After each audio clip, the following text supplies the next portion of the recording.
Hello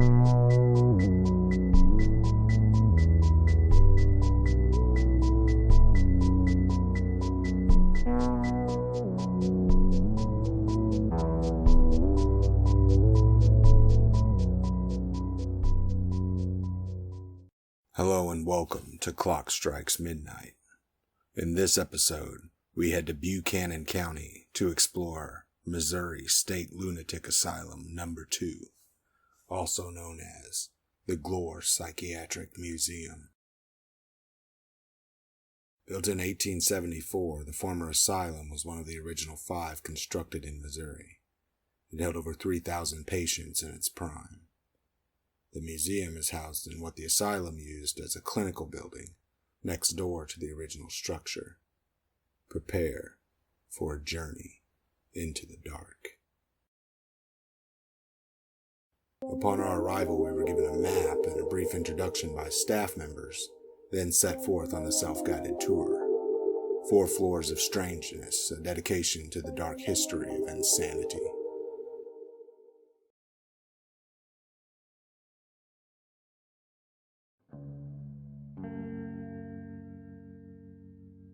The first floor houses the gift shop, a conference area, and a small room that plays a video with the history of the asylum and museum. After a quick look around, we move to the elevator, deciding to start from the bottom and work our way up. The basement houses an interesting farm display, occupational therapy, and kitchen displays. Oh, and also the morgue and autopsy areas. Just getting off the elevator and stepping into the basement felt weird, thinking of all the bodies, alive and dead, that came down this hall.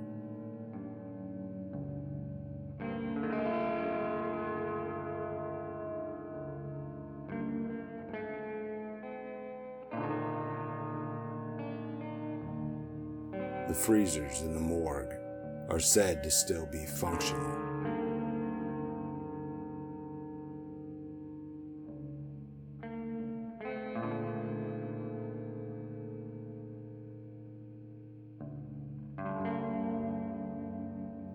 Also here are gravestones from the Asylum graveyard, which is located down the road on state prison land. We were only able to approach the monument at the entry due to trespassing laws.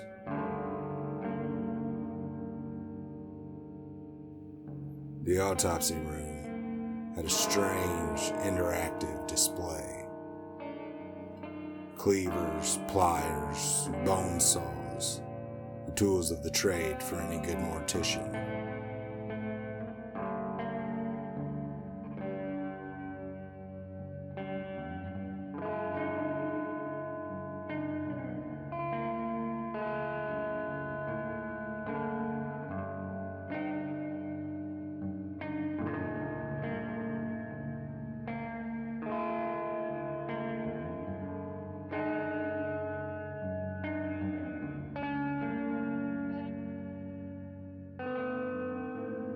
Next, we headed up to the second level of the old clinic.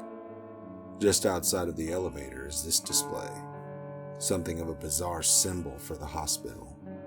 Over 1,000 objects pulled from the stomach of a patient with a compulsion for eating non-edible items.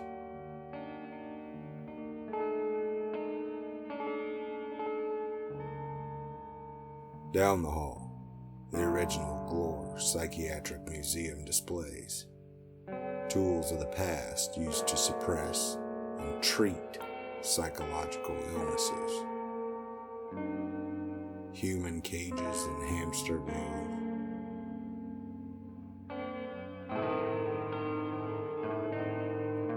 Punishment for witchcraft.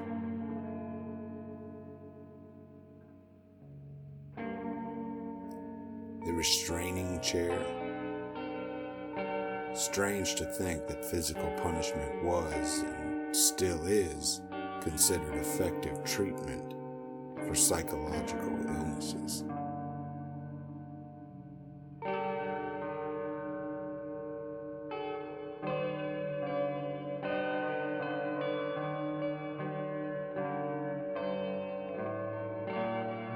Around the corner is an isolation cell, showing the conditions one would have to endure if and when they got out of line. And down the hall, treatments and psychosurgery, oral surgery, electroshock therapy, hydrotherapy, sweat machines, dunking tanks, a detailed history of lobotomies at the hospital. These are arguably the most disturbing displays at the museum, monuments to the manipulation and mistreatment of the mentally ill.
The third floor of the museum was dead quiet upon our arrival. Housed here were more patient artworks and rocking chairs used in, you guessed it, rocking chair therapy, a display of nursing gear from the past as well as the church. These dialed-down therapeutic remedies and displays were a stark contrast from those on floor number 2. Another symbol of the museum is in this hallway. A quilt covered in random words and phrases sewn by a woman who never spoke a word during the entirety of her stay at the hospital.